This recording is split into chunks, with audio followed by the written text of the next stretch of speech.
1 mole will weigh gram molecular mass. Now this is applicable for compounds.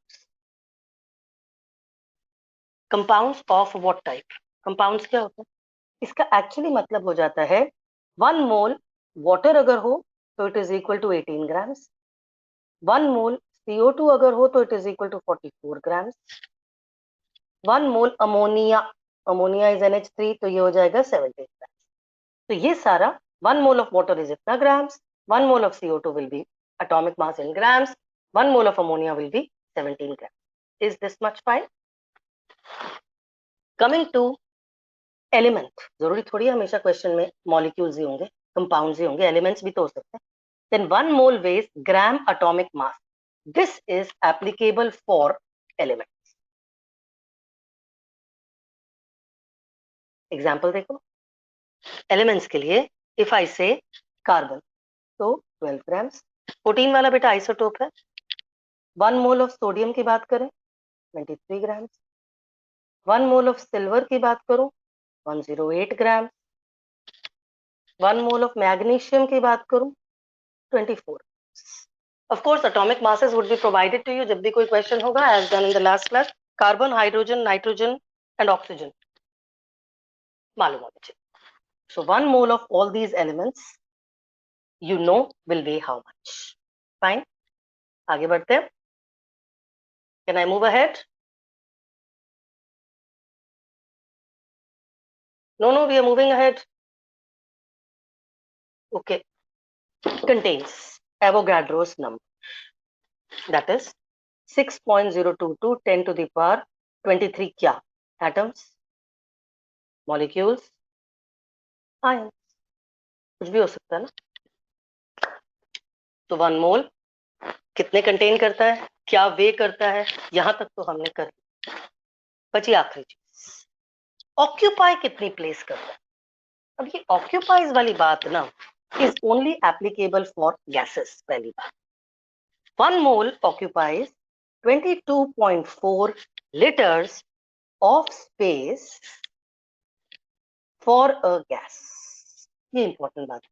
ये value सिर्फ gas के लिए है. अब बेटा गैस का तुमको ये पता है कि गैस तो बेटा एक्सपैंड भी हो जाती है, कंट्रैक्ट भी हो जाती है. तो अगर गर्मी हो गई तो जगह ज्यादा ले लेगी, ठंड हो गई तो कंट्रैक्ट हो जाएगी. तो यानी ये तो फिक्स्ड नहीं रहेगा ना, विच मीन्स आपको कोई कंडीशन स्पेसिफाई करनी पड़ेगी. सो व्हाट वी से is 1 mole of a gas occupies 22.4 liters है बेटा, liters of space at standard temperature and pressure. STP, standard temperature and pressure. अब ये वैल्यूज क्या है. टेम्परेचर तो बेटा 0 डिग्री. केमिस्ट्री के किसी भी न्यूमेरिकल में डिग्री सी में कभी क्वेश्चन नहीं करना होता. It is always to be taken in kelvin. तो इसकी केल्विन वैल्यू क्या आएगी. केमिस्ट्री के किसी भी क्वेश्चन में डिग्री सेल्सियस में कोई न्यूमेरिकल कभी सॉल्व नहीं होगा. It is always in kelvin scale. कोई बताएगा मेरे को कि केल्विन स्केल में कितनी वैल्यू आएगी. Nandini thank you. Alright. And Kushagra बढ़िया. 273 के वैसे 0.15 होता है, वी आर इग्नोरिंग इट. 273.15 है लेकिन हम इग्नोर कर रहे हैं इसको. Okay. So the standard temperature is 0 degree C, that is 273 K. And the pressure is taken as 1 atm, 1 atmosphere. कुछ बुक्स इसको 1 बार भी बोलते हैं, लेकिन प्रॉब्लम क्या है, it doesn't matter. 1 bar is equal to 0.987 atmosphere. तो बेटा 0.987 एटमोस्फेयर है, तो 1 bar is as good as 1 atmosphere ना. For all practical purposes we would take 1 atmosphere हो या 1 बार हो, ज्यादा डिफरेंस नहीं होता है, क्योंकि बहुत ही थोड़ा सा दोनों में वैल्यू का फर्क. 1 बार थोड़ा सा एटमोस्फेयर से कम होता है, but that is okay for all practical calculation. Fine. So this 22.4 liter is only for a gas. This was new to you. इससे पहले वाली चीजें कर रखी थी, ये नई बात है. Now, the sign convention that we are going to use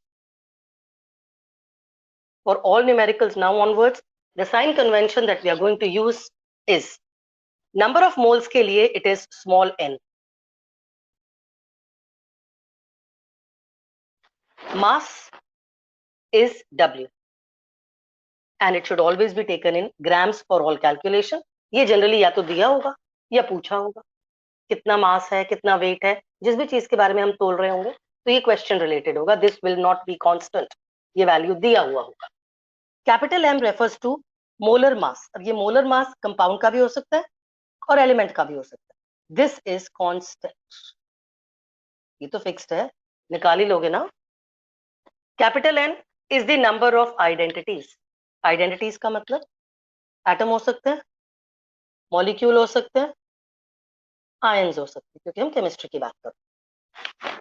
lastly Na stands for Avogadro number, which is 6.022 10 to the power 23.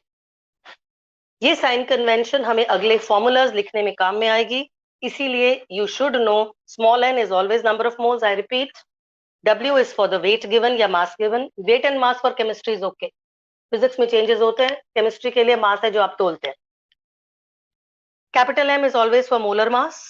Capital N is the number of identities जो क्वेश्चन में दी होंगी, not constant. And A is the Avogadro's value, which is constant. Can we move ahead?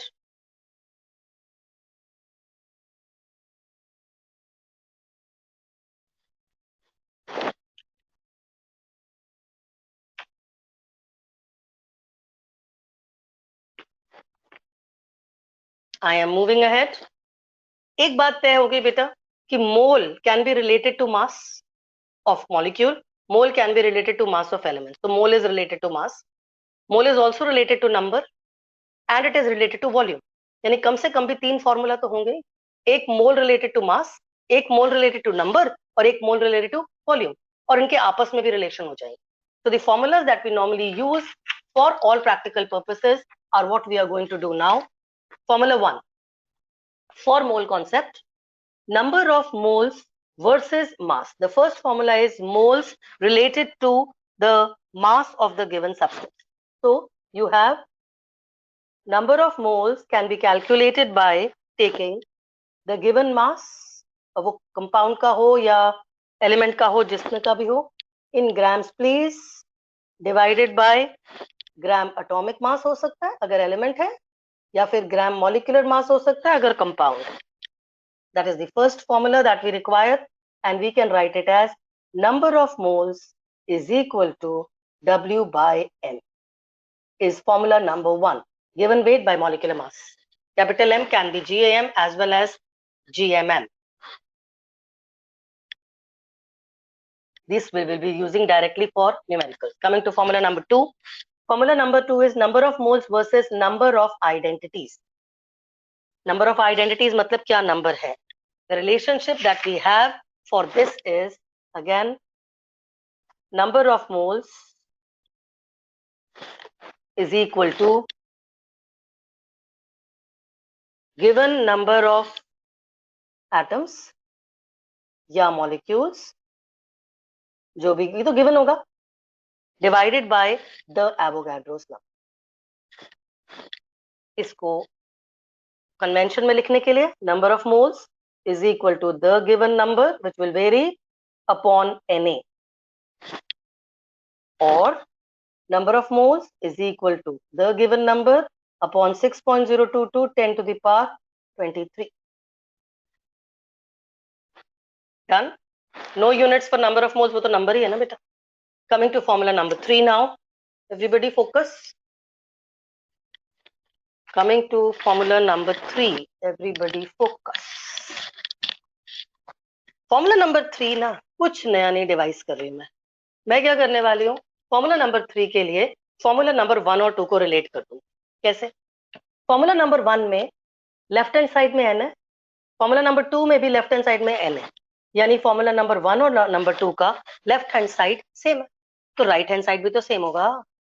यानी कि formula number 3 के लिए you need to equate the right hand side of formula 1 and 2. तो your formula becomes W by M, ये रहा right hand side इसका, is equal to right hand side इसका N by 6.022 10 to the power 23. यानी कि अगर question में moles दे रखे हों या मोल्स पूछ रखे हो तो ये यूज करना, ये यूज करना. लेकिन अगर क्वेश्चन में मोल्स नहीं दे रखे और मास और नंबर का कोई रिलेशनशिप है तो ये यूज करना. Is that okay? Any issues? Coming to the last formula, this formula is only applicable for gases because I'm dealing with the volumes and it is at standard temperature and pressure. Already done. The temperature is 273 and the pressure is 1 atmosphere or 1 bar. They are almost the same. So it is the formula relating to number of moles versus volume occupied by gas beta. Don't forget that it is always for a gas. The formula is given as number of moles of a gas is equal to volume occupied